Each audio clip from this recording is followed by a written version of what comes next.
ගල්ගොම කියන්නේ අතිශය සුන්දර හොඳ පළාතක්. සංස්කෘතික වශයෙන් ආගමික වශයෙන් වඩාත් වැදගත් ස්ථානවලින් පිහිටි ප්‍රදේශයක්.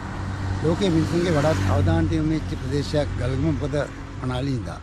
හැබැයි මේ ගල්ගොම ප්‍රදේශයේ ජීවත් වෙන අතිශය සුන්දර මිනිස්සු ගොඩක් හිටියා ඉන්නවා. ඒ වගේම මම මගේ වැඩසටහනේදී පළමු වැඩසටහන මම ඒ වගේ ආදරණීය සුන්දර මිනිසෙක් පිළිබඳව ඔබට කියන්න මම සූදානම් වන්නේ. විස්තර පස්සේ කියන්න. එතුමා නමින් ආනන්ද කෙම්පිටි. අපි යනවා ආනන්ද කෙම්පිටි අයියා හොයාගෙන. එතුමා අද ජීවත් වෙන්නේ අක්කත් එක්ක. අපි අයියේ කියලා කියන්නේ ඥාතිකමත් ඒ වගේම ගෞරවයක් නිසා. ගල්ගමුව නාන්නේරි පාරේ අපේ යුගන්නක ජාතික පතල යාබදෝ නිවසක ඉතාම සතුටින් ජීවත් වෙන ආනන්ද කෙම්පිටිය යාදර්නි මිනිසා ගල්ගමුව ආදර්නි මිනිසා පිළිබඳව අපි වයන්න මේ තියෙන ආනන්ද අයියා ජීවත් වෙන නිවස. හොඳයි අපි යමු බලන්න ආනන්ද. ආනන්දයි අයිබෝන් කියලා. අයිබෝන්. අපි ඉතින් එයාගෙන ආවා. ගල්ගමුව ඉන්නවා ආදර්නි සුන්දර මිනිස්සු. හිටියා ඉන්නවා. එතකොට ඉතින් මම මේ මගේ YouTube එකේ පළවෙනි වැඩසටහන ගල්ගමුවේ ආදර්නි මිනිස්සු පිළිබඳව කරන. ඉස්සෙල්ලා මම හොයගෙන අයියා මොකද අපි අයියා අපිට ගෞරවණීයයි සුන්දරයි ඥාතිකම හිත වචන සියල්ලම කැපිලා තියෙනවා. ඒ නිසා මට හිතුණා අපේ ආනන්ද කෙම්පිටියා ගැන මොකද ලෝකෙට එකතු කරලා තියන්න ඕනේ කියලා වට ලැබෙන එක නේද? නැවත ඒක නිසා අද ආවා අයියා හම්බ පුංචක් කතා කරලා මම බලාපොරොත්තුුනේ නෑ. නමුත් ඒ පැමිණීම පිළිබඳව මම ස්තුතිවන්තයි.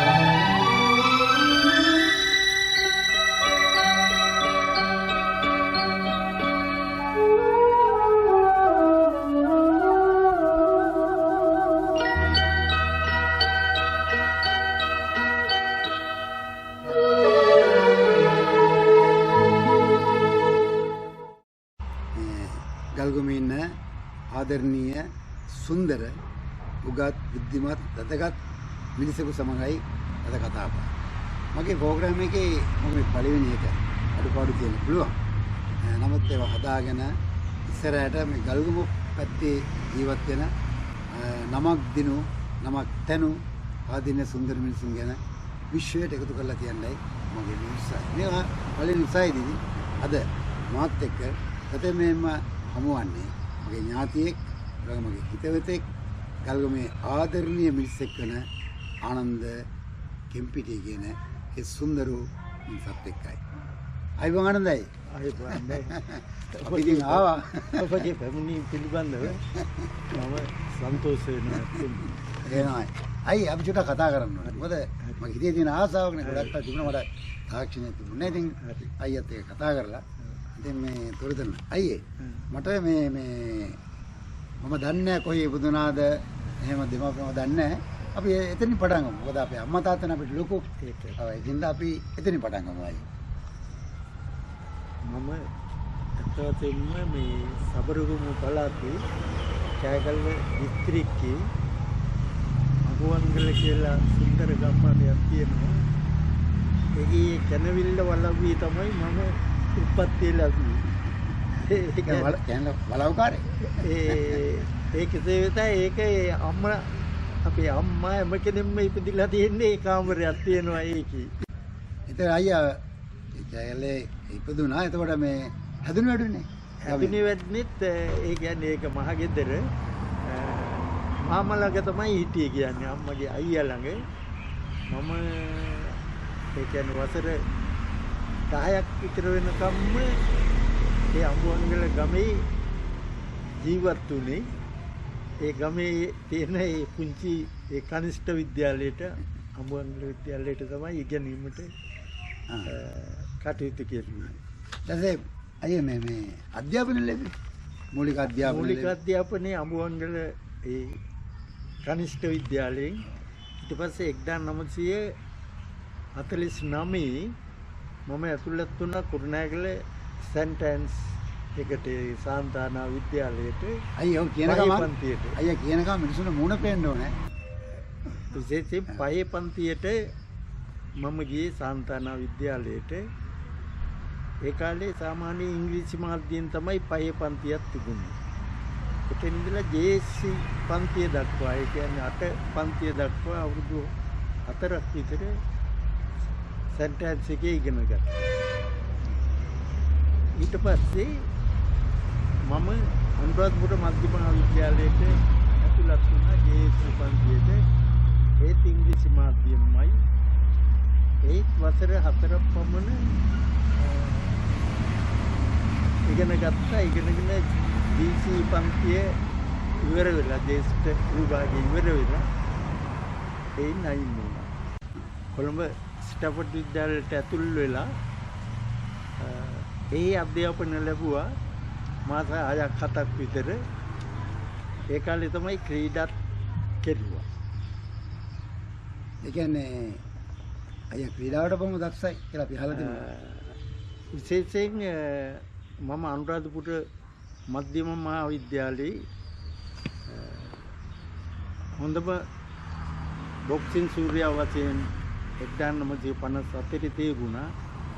55 56 57 උතුරු මැද පළාතේ තුන්වරක් මම මල්ලෝකොඩ සූර්යා වුණා. සමස්ත ලංකා සූර්යා වුණා 1955. ඒක මුළු ලංකාවෙම මම පළවෙනියා වුණා මගේ බරපන්තියේ. ඒක නිසා වෙන්නේ නැති අයියා මෙච්චර මේ ගල්ගොමේ මේ බරපන්ති සිලීමේ වැඩසටහන් වලට සනිදන වලට ස්වේච්ඡාවෙන් විශේෂයෙන් මුල්ම ක්‍රිකට් කණ්ඩායමේ මම විකට් කීපර් වශයෙන් හිටියා. ඒ වගේම ෆුට්බෝල් දුරදිවීම යනාදී හැම ක්‍රීඩාවකම යෙදුණා. අයියා කොහොමද ගල්ගොමට සම්බන්ධ වෙන්නේ කියන්නේ මම ටික අහන්නේ. මම ගල්ගොමට සම්බන්ධ වුණේ 1948 විතර. අපේ අම්මා ගල්ගොමට ආවා. එතකොට මමත් ගල්ගොමට එක්කම ආවා. එන අම්මාගේ විවාහයත් එක්ක මේ පදිංචි ගල්ගොම සිද්ධ වුණා. සයියත් ගල්ගොමට ආවා. හොඳයි. එතකොට මට මතකයි අයියා මේ උපාලි සමූහ ව්‍යාපාරය අපි ශිෂ්‍යකාලින් ඉඳලම ඉතර දන්න ඒ මේ උපාලි සමූහ ව්‍යාපාරය අයියා මේ තමයි රැකියාව කරේ මට මතක හැටියට. ඒක අයියා පළවෙනි රැකියාවද? මගේ ඇත්තවතම මම ඉංග්‍රීසි ඇසිස්ටන්ට් කෙනෙක් වශයෙන් පත්වීමක් ඇවිල්ලා ඒකට මම ඒ කාලේ විදියට ඇත්තටම මම බය වුණා. කියන්නේ ඉංග්‍රීසි ගුරුවරයෙක් වීම ඒ කාලේ එච්චර අපිට උගන්වපු සර්ලාගේ හැටියට මම ඒකට කැමති වුණේ. පස්සේ SI පෝස්ට් එකක් ආවා. ඒකටත් අපේ ගෙදරින් අම්මා කැමති වුණේ නැහැ. පසුව ආරංචි වුණා මේ උපාලි විජයවර්ධන මහත්මයා මේ කම්පැනියක් දානවා. ඒකේ අලුතෙන්ම පටන් ගන්නවා කන්ෆෙක්ෂනරි එකක් ඩෙල්ටා කියලා. ඒ කම්පැනියට මම 1965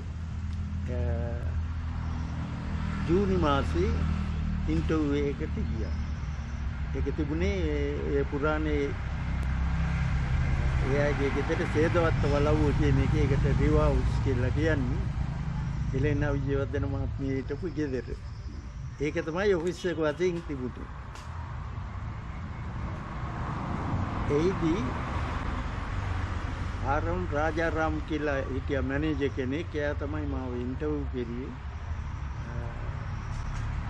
ඉන්ටර්විව් එකේදී මට ඇප්ලිකේෂන් එකක් ඒ වෙලාවෙම ලියලා දෙන්න කිව්වා. පස්සේ මම ඒ ඇප්ලිකේෂන් එක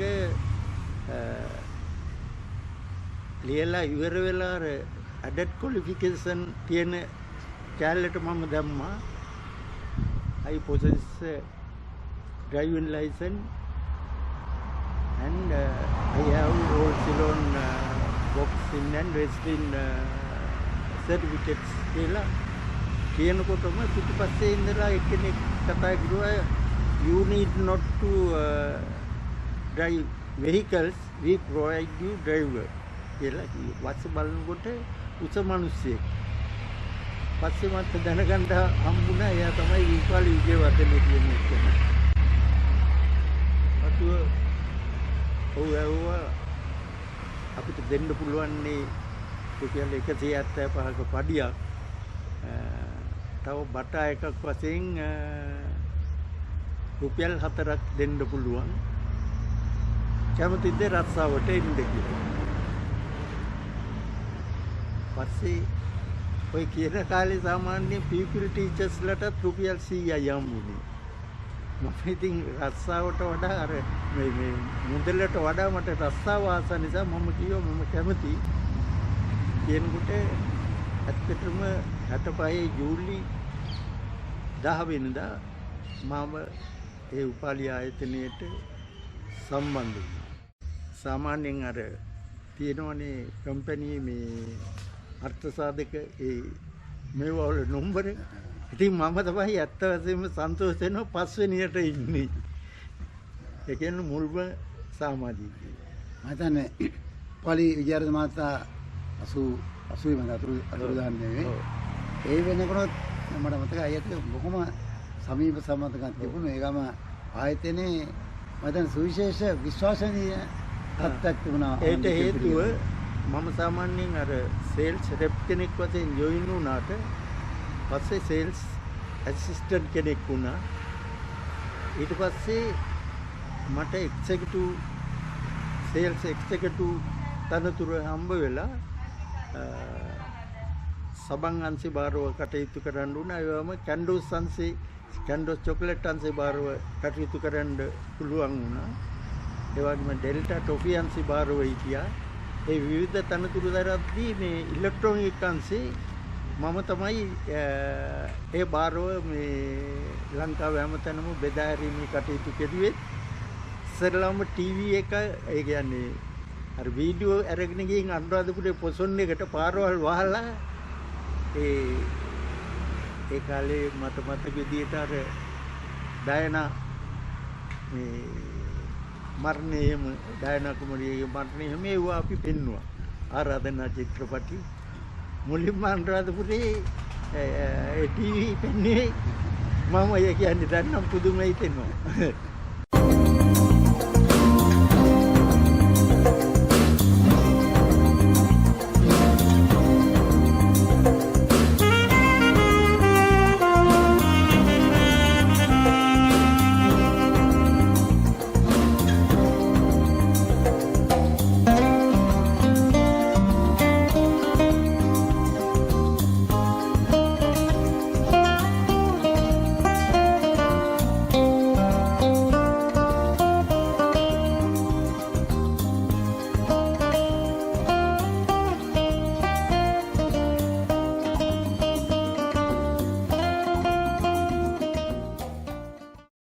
වගේම මේ ඒ කාලේ අපිට උගන්වපු ගුරු කියන්නට දැනුත් මට මතක් වෙනවා. කියන්නේ ඒ අයගේ දැනුමට වඩා අපි බුංගාක් පාලෙන් හිටියත් ඒ අයගේ දැනුමින් තමයි අපි ගොඩ නැගුණේ. ඒක විශේෂයෙන් මතක් කරගන්න ඕනේ. කියන්නේ කෘතගුණ ඉගෙනගත්තු ගුරුවරු දෙමාපියන්ට වගේම කෘතගුණ සැලකීමේ ප්‍රමුඛ ගුණය අයතුල තවමත් තියෙනවා. අපි ආනන්ද කෙම්පිටිය මේ ආදරණීය ගල්වින සුන්දර මිනිසා. හැබැයි ඔබ තනතුරු ගත්තොත් මේ ලිස්ට් එකක් මම ළඟ තියෙනවා. මේකේ තියෙනවා කියන්නේ කිව්වොත් මේ ප්‍රෝග්‍රෑම් එක මම පැයකමාරක් විතර ඊටත් වඩා දික්කේ කියලා හිතනවා. ඉච්චරටම සුවිශේෂීව තනතුරු දරපු ආදරණීය සුන්දර මිනිසෙක් ආනන්ද කෙම්පිටිය. ආනන්දයි තනතුරුදී ගොඩක් තිබුණා. හැම තනතුරු අයියා විශේෂ ගෞරවයක්ම දිනාගෙන හිටියේ. මට නිතරම අපි හම්බෙච්චාම කියපු කතාවක් තිබ්බා. අයියා හරි ආසන්න තනතුරක් දරුවා මේ මොකේද මේ ජාතික ලේකකද ජාතික ලේකක සංගමේ ප්‍රධාන භාණ්ඩාගාරික වශයෙන් කටයුතු කළා. ඒක ලංකාවම ඒකේ පත්‍රකත්වවරු ඉඳලා හිටියා.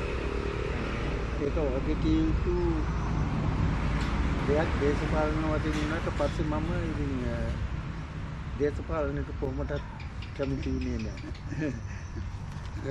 ජාතික ලේකක සංගමයේ ඒ කියන්නේ අදටත් අපි ආදරේක ගවුන ලේකක නිසානේ අපි මේ එක මාධ්‍ය පවතින්නේ. ඊට පස්සේ ඒකෙදි සුවිශේෂී සිදුවීමක් හැමෝම මතක නැදාගේ ඇත්ත වශයෙන්ම ඒ කාලේ මේ 1976 විතර ඒක පටන් ගත්තේ. 76 දී සම්පූර්ණ ඒ සමිති දේශපාලන නීති තහනම් කරලා තියෙද්දී ඒවකට විරුද්ධ පක්ෂේ අයට තෝතැන්නක් වුණේ ජාතික ලේඛක සංගමයේ වේදිකාව. ඒ කියන්නේ විශේෂයෙන් ජයජාවර්ධන ගාමිණී දිසානායක ඩී.බී. විජේතුංග ඒ කාලේ ලලිත් අතුලත් මුදලි ඒ වගේ ප්‍රධානම දේශපාලඥයෝ ඒ සංගමේ යටතේ තමයි මේ මීටින් තිබ්බේ. ඉතින් ඒක ඉතාමත්ම බාරදූත මේවා එකක්. ඉතින් මගේ නම කියපු තරමින් ඒ කාලේ වෝට් ප්ලේස් එකට යන්න පුළුවන්. හැබැයි කිසිම තනතුරක් මම රජයේ ගත්තේ නැහැ. හරි ඒකනේ අදටත් විඳින්නේ නේද? අනදයි අය දැන් අයියාගේ වයස අවුරුදු 87 කියලා මා ලොකු ආඩම්බරකින් කිව්වේ. මම හිතන්නේ සුන්දර වාදන විනිමයගේ මේ අවංකකම එකක් වයස ගන්න ඕනේ නෑ අපිට. කාර්යපක්ෂයක් නෙමෙයි. විතරයි ওই වයසත් එක්ක මේ දැන් අයියාගේ අධ්‍යාපනයත් එක්ක අයියා මේ තුරුබඳ පළාතේ සුවිශේෂ විද්‍යාලයක අධ්‍යාපනය ලැබී කොළඹ හිටියා. ලොකු ආයතනයක සුවිශේෂ රාජකාරියක් කරා. ප්‍රදේශයේ ජනප්‍රිය. ඒතකොට අයියාගේ වයසත් එක්ක අයියට ගැළපෙන.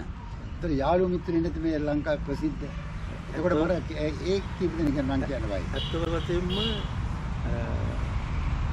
ඒ මගේ ඉතාමත් හොඳ මිත්‍රෙක් හිටියා නාරද කුමාර වෙත්තිසිංහ කියලා. එයා ලේක් හවුස් එකේ ඒ කතුරු මණ්ඩල අධ්‍යක්ෂක වශයෙන් හිටියා. ඊට පස්සේ එයා විජය නිවුස් පේපර් එකේ ඉංග්‍රීසි අංශයේ කතුරු මණ්ඩල අධ්‍යක්ෂක වශයෙන් හිටියා. රංජිත් විජයවර්ධන මහත්තයා යටතේ එතුමා තමයි මේ ඒ සංගමේ සභාපති වශයෙන් කටයුතු කෙරුවේ. මම හිතන්නේ අපි දෙන්නගේ මිත්‍රත්වයේ වයස අවුරුදු 60ක් 70ක් දිගටම අදත් පවතින සිද්ධියක්. තව ලංකාවේ මේ රේගු අධ්‍යක්ෂක ජෙනරාල් එස්.එම්.ජේ සේනාරත්න දේශාධිපති විශ්වවිද්‍යාලයේ කුකුල්පති වෙලා ඉතිරි සී.එම්. මන්දුම් බණ්ඩාර මහ බැංකුව අධිපති ඒ.එම්.යු. පෙන්නකෝන් ගෝපාගොඩ ඒ වගේම අයවැය අධ්‍යක්ෂක ජෙනරාල් ඥානසිංහ ඒ වගේ ගාමිණී විජේතුංග ඒ වගේ මිතුරෝ මම ළඟින්ම ආශ්‍රය කෙරුවා. එක පන්තියේ හිටියා. මේක වයරවම ගල්මුණත් ආඩම්බර එකම විශේෂ සෙන්ටෙන්ස් එකේ ඉන්න කාලේ මගේ ක්ලාස්මේට්ලා වශයෙන් හිටියේ ආර්ය රකෝ චන්ද්‍රා රකෝ ඇලෝ රත්නායක ඒ දවස් සමහර මම හිතන සමහර ජීවිත අතර නෑ උගතුනේ. ආඩම්බරෙන් කියවනේ ආනන්ද කෙම්පිටිය කියපුවම ආනන්ද මහත්තයා කෙම්පිටිය මහත්තයාම ගල්ගමුව විතරක් නෙමෙයි. මේ රට පුරා විතරක් නෙමෙයි ලෝකෙත් කොහොම අය හඳුනන ගෞරවණය කරන ගෞරවය දක්වන ආදරණීය සුන්දර වූ ගල්ගමුවේ සම්පත. ඉතින් ගල්ගමුවේ බොහෝ කටයුතු වලට අපි කෙම්පිටිය අයියා සාසම්බන්ධ. මට මතකයි අපි ඉස්සෙල්ලාම පැවැත්වු මේ ඊටපු ගල්ගම නාගරික වෙළඳ සාසක සංගමය. ඇත්තටම ගල්ගමුවට වෙළඳ සංගමයක් තිබුණේ නැහැ.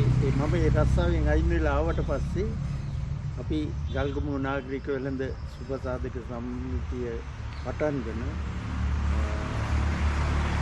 අපි ඒ ආරම්භ කෙරුවා. මම වසර 3ක් මේකේ නිතරයෙන් සභාපති ධූරය දැරුවා. ඒ කාලේ ඉතාමත්ම සුන්දර වගේම අසුන්දර දේවලු සිද්ධ වුණ කාලයක්. මතකයි මේ අපි ඒවා නොකියම අපිට වෙච්ච දේවල් ඒක අපි ඒ පිටිපස්ස හිටියා. මොකද මේ 88 89 කාලේදී තර්ජන තිබුණත් අපි බේරුණා. සමහරට එන අපි තුල විශේෂයෙන් අයියා තුල තිබුණ පින්වත්කම පෙරපින එන්න අපි ගන්නවා විඳපු කරදර පොලිසිය ගිහිල්ලා ඒවල දෙපැත්තම කරදර තිබුණා. අපි ඒ අවංකව මේ වැඩ කටයුතු කළ නිසා තමයි බේරුනේ. කියන්නේ බොරු කිව්වේ නැහැ. ඒ කියන්නේ ඒ ගෞරවම දෙපැත්තෙම ඒ කියන්නේ විශේෂයෙන් ඒ කාලේ හිටපු දේශප්‍රේමී කට්ටියයි ආණ්ඩුවයි දෙකෙන්ම අපිට බලපෑම් ආවට අපි මධ්‍යස්ථව ඉඳලා අපි වැඩ කටයුතු කරපු නිසා නගරේ මේ කාටවත් ඉදිරියට වෙන්නේ නැතුව බේරා ගන්න පුළුවන්. ඒක අපේ නගරෙ මිනිස්සු මොකද ඒතරයි මේ ඊට පස්සේ ගල්ගමුව නාගරික හදිසි මරණ පරීක්ෂක සාමාන්‍ය නිශ්චයකාරයකට කරන වැදගත් වෙනවා. ඒකට ඒ තනතුරු තුලදී අයියා ඒක මම හිතන විදිහට ඒක 1986 විතර ඒකත් තරග විභාගයක් තියලා වලට මාව තේරුණා හදිසි මරණ පරීක්ෂක වශයෙන්. මරණ පරීක්ෂක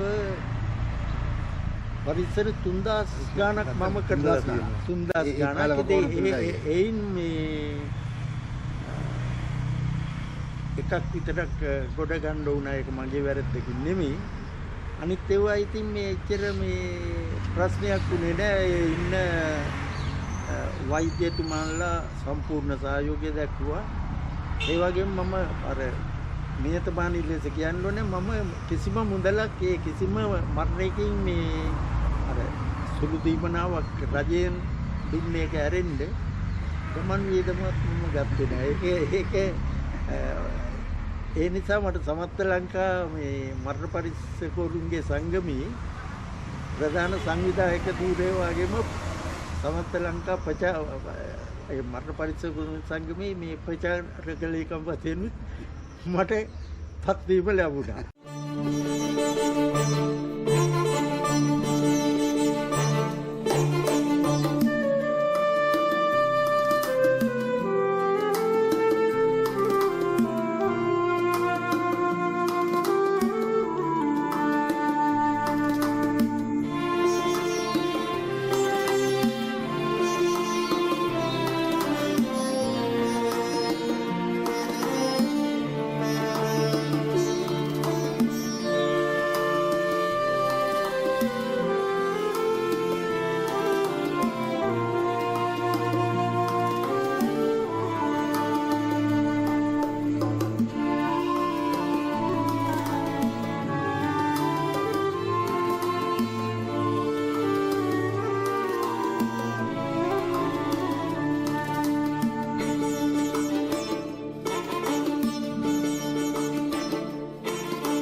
අපි බොහෝ දේවල් අපේ ආනන්ද කෙම්පිටිය සුන්දර ආදරණීය මිනිසා ගැන කතා කරුවානේ.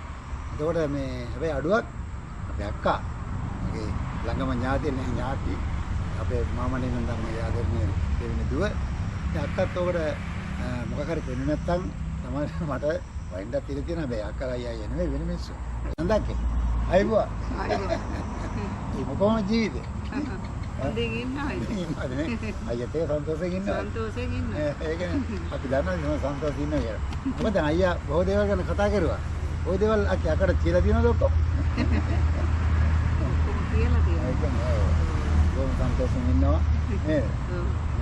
මේක ඇත්තටම අපිට සතුටුයි. එකක් අපේ ඥාතිත්වය. අනේ ඉතින් අක්කා අයියාට බොහොම ආදරේ කියලා අපි දන්නවා. කරදරේදී කම කරලා ඉඳපෙදී අයියාගෙන් හෙල්ලෙන්නේ නැහැ. මම හිතන්නේ අක්කට මේ දීපේත ගෙවන්න අයියාට ශක්තියක් දෙන්න ඇති. ඇත්තමයි.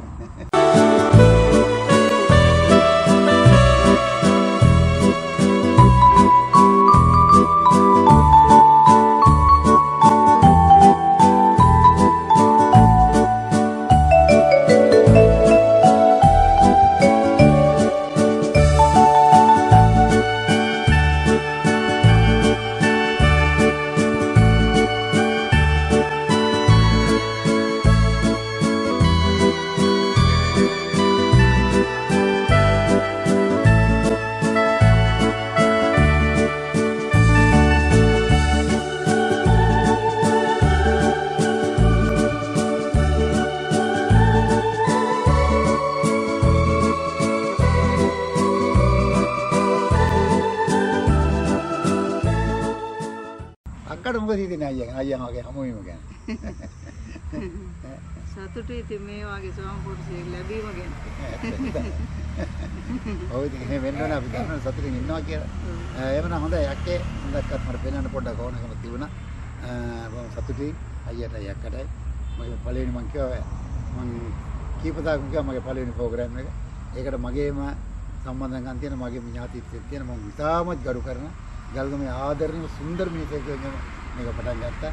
අයියාගේ වැඩසටහනට අක්කත් එක්ක තුන ගැන බොහොම සතුටුයි. අයියා අවසරයි. අක්කේ